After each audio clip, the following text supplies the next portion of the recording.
சென்னையின் சேதமடைந்த சாலைகள் குறித்தும் அதற்கு தீர்வு என்ன என்பது குறித்தும் பார்த்து வருகிறோம். சென்னை வளசரவாக்கம் பகுதியிலிருந்து இணைந்திருக்கிறார் நமது செய்தியாளர் சுரேஷ்குமார். அந்த பகுதி மக்கள் சந்திக்கும் பிரச்சனைகள் என்ன என்பது குறித்து கேட்கலாம். வளசரவாக்கம் பகுதியில் எந்தெந்த சாலைகள் சேதமடைந்திருக்கிறது சுரேஷ்குமார்? அந்த பகுதி மக்கள் அது குறித்து என்ன சொல்கிறார்கள்? வாகன ஓட்டிகள் இது போன்ற இன்னல்களை எல்லாம் சந்திக்கிறார்கள்.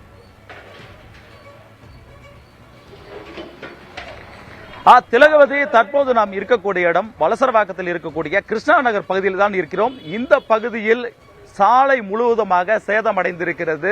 மழை காலத்தில் சேதமடைந்த சாலை தற்போது வரையில் சீரமைக்கப்படவில்லை என்ற இந்த மக்கள் குற்றம் சாட்டுகிறார்கள். நாம் பார்த்து கொண்டிருக்கிறோம். இந்த சாலையோட நிலை என்பது வாகன ஓட்டிகள் இதில் வாகனத்தை இயக்கினால் பெரும் விபத்துக்களை சந்திக்கக்கூடிய அளவிலான பெரிய பெரிய பள்ளங்கள் இருப்பதை பார்த்துக் கொண்டிருக்கிறோம். நமது ஒளிப்பதிவாளர் சந்துரு காட்டிக் கொண்டிருக்கிறார். இந்த சாலை வழியாக இருசக்கர வாகனமாக இருந்தாலும் சரி, ஆட்டோ போன்ற எந்த வாகனமாக இருந்தாலும் சரி, பள்ளமேட்டில் இறங்கும் பொழுது அவர்களுடைய கவனம் என்பது சிதறி விபத்துக்கள் ஏற்படுத்தும் வகையில் அமைந்திருக்கிறது. அவருடைய கண்ட்ரோல் எனக்கூடிய கட்டுப்பாட்டு மீறி அந்த வாகனங்கள் விபத்தை நோக்கி செல்வதற்கான வாய்ப்பாக அமைகிறது. இது மட்டுமல்லாமல் பள்ளத்தில் இறங்கும் பொழுது அவருடைய வாகனங்கள் பழுது ஏற்படுவதாக தெரிவிக்கிறார்கள். குறிப்பாக நாம் பார்த்தோம் என்றால் இந்த சாலை வழியாக பெண்கள் பயணிக்கும் பொழுது அவர்களுக்கு பெரும் சிரமம் உண்டாவதாக தெரிவிக்கிறார்கள். ஏனென்றால் இந்த சாலை தான் இங்க இருக்கக்கூடிய வளசரவாக்கத்திலிருந்து மதுரவாயிலுக்கு செல்லக்கூடிய முக்கிய சாலையாக அமைந்திருக்கிறது.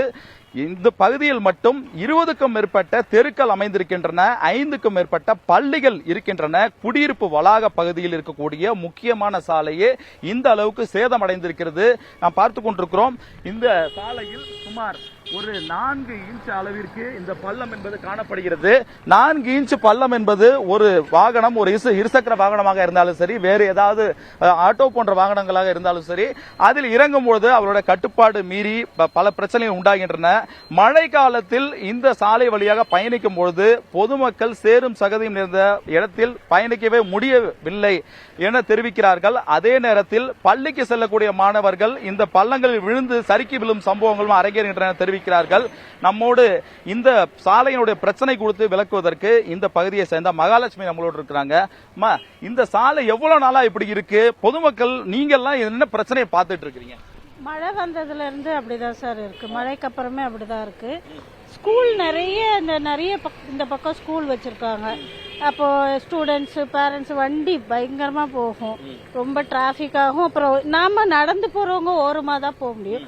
வண்டியே ஓரமா தான் எடுத்துட்டு வராங்க. அப்ப நடக்கிறவங்க எங்க நடக்க முடியும்? மேடு பள்ளமா இருக்கிறதுனால தண்ணி நிக்கும் போது அவங்களுக்கும் தெரியறது இல்ல, ஓரமா தான் வருவாங்க. அப்போ நடக்கிறவங்களுக்கு ரொம்ப சிரமம். இப்போ இது மட்டும்தான் பிரச்சனையா இருக்கா?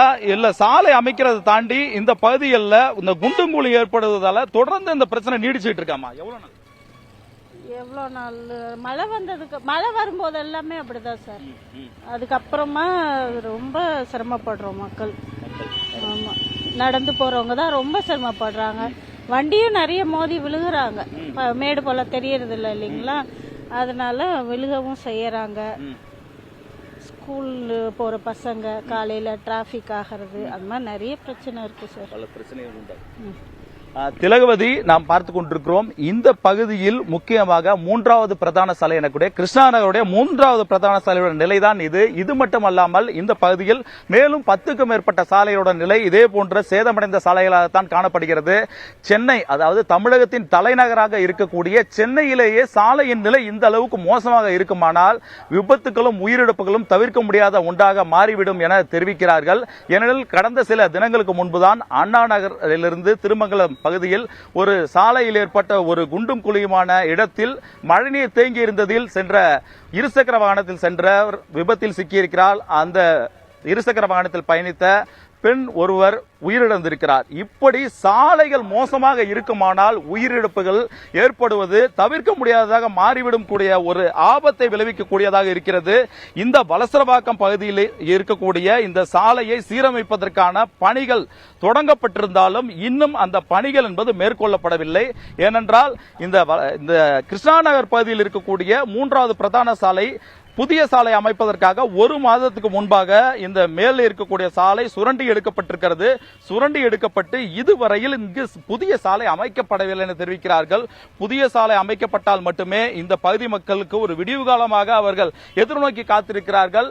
நாம் இங்கு களத்தில் வந்து பார்த்தபோதுதான் தெரிகிறது இந்த சாலையுடைய முக்கியத்துவம். ஏனென்றால் அருகில் ஒரு 5க்கும் மேற்பட்ட பள்ளிகள் அமைந்திருக்கின்றன. நாள்தோறும் 5000க்கும் மேற்பட்ட மாணவ மாணவிகள் சைக்கிளில் ஓட்டிக்கொண்டு இந்த சாலை வழியாக தான் பயணிக்கிறார்கள்.